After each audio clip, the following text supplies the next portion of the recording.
মাতৃহারা হলেন অভিনেত্রী কৌশাম্বী চক্রবর্তী। গত মাসের 9 তারিখ আদ্রিত রায়ের সঙ্গে সাতপাকে বাঁধা পড়েছিলেন অভিনেত্রী। কিন্তু বিয়ের 2 মাস কাটতে না কাটতেই বিরাট অঘটন ঘটে গেল অভিনেত্রীর জীবনে। 27 তারিখ রাত্রে মাতৃবিয়োগের শোক সংবাদ অনুরাগীদের সঙ্গে ভাগ করে নিয়ে এদিন নিজের সোশ্যাল মিডিয়া অ্যাকাউন্টে মায়ের একটি ছবি শেয়ার করে কৌশাম্বী লিখেছেন, ও মা, চলে গেলে আমাদের ছেড়ে। আমি কি করব এবার মা? কে বুঝবে আমায় তোমার মতো করে? কার কাছে আবদার করব? কার কাছে সব গল্প করব? কার সাথে ঝগড়া করব? সব করেছো সবার জন্য, নিজের জন্য কখনোই ভাবনি। এবার রিটায়ার করার পর কত প্ল্যান করলে, বললে টিউশন করাবে, আবৃত্তি শেখাবে, চুলে রং করাবে মাসে মাসে।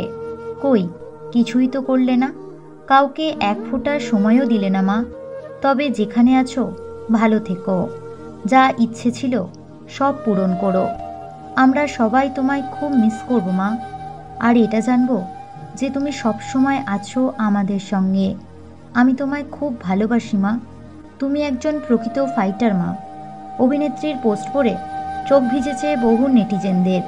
বন্ধুরা এবং ভক্তরা তার এই কঠিন সময়ে তাকে সমবেদনা জানিয়েছেন।